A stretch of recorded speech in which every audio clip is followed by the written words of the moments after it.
এই শিমুলের কাটাকে যদি পেয়ারাকও থাকে তো পেয়ারা খেলেন দাও কথা বলা যায়, কোনো সমস্যা হয় না। এই বাগান গুলো দেখতেছ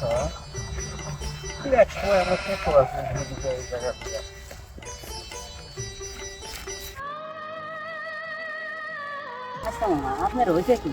অনেকক্ষণ ধরে আমি আপনি খেয়াল করতেছি, আপনি এই এরিয়াতে আসলেই জানি আপনি জানি কেমন পরিবর্তন হয়ে যান। ভাই না তেমন কিছু হয় নাই আমার। এই যে পোশাকটা তো দেখলে, আমি যে প্রেম করছিলাম সেম এরকম একটা পোশাক ওই মেয়েটাও ব্যবহার করতো, পড়তো। ওই পোশাকটা দেখে আমার ওর সাবেক প্রেমিকের কথা মনে পড়ে গেল, তাই একটু দেখলাম।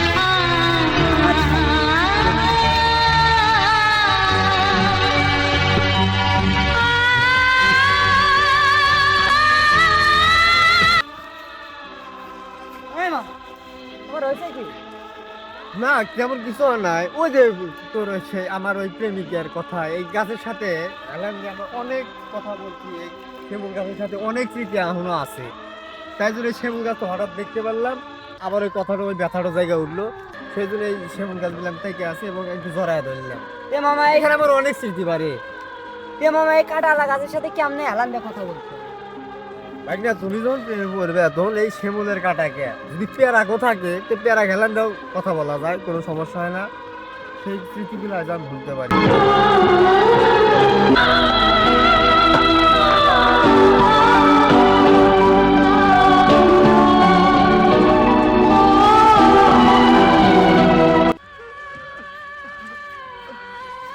মামা, তুমি কি এই পুকুরে কি মাছ ছাড়ছো?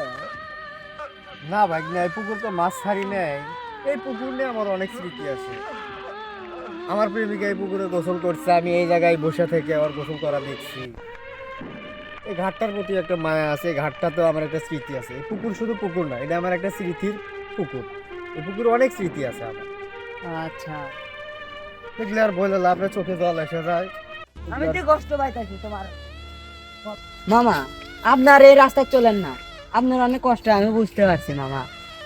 আর ঘটনা হচ্ছে কি ভাই না, তুমি যদি কাউকে ভালোবাসো, সেই প্রেমিকার পোশাকের মতো কারো গায়ে যদি পোশাক দেহ, সেটা দেখতে ভালো লাগবো।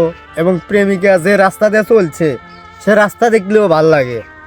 প্রেমিকা যে টয়লেটে ল্যাট্রিন করছে সে ল্যাট্রিন মিলে তাকাইলেও মনের মধ্যে একটা তৃপ্তি আসে যে আমার প্রেমিকা এক সময় এই টয়লেটে ল্যাট্রিন করছে। প্রেমের স্মৃতিগুলো এরকম, যতদিন তুমি বেঁচে দেখবে এই কষ্টগুলো তোমাকে দিয়ে যাবো, বুঝছো মামা? মামা, তুমি আর এই এরিয়াতে আইসো না, তুমি তিলে তিলে তো মরে যাবে গা। ঠিকই বলছো, এই এরিয়াতে আর আমি আসবো না। এই এরিয়াতে আসলে আমার কষ্টগুলো বলতে পারি। আর তোমার বয়স তো হয়েছে প্রায় 42, তুমি তো কুমারা মরে যাবে গা। আল্লাহ পাপ দিব মরে গেলি। ঠিকই বলছো, আর আসবো না এই এরিয়া।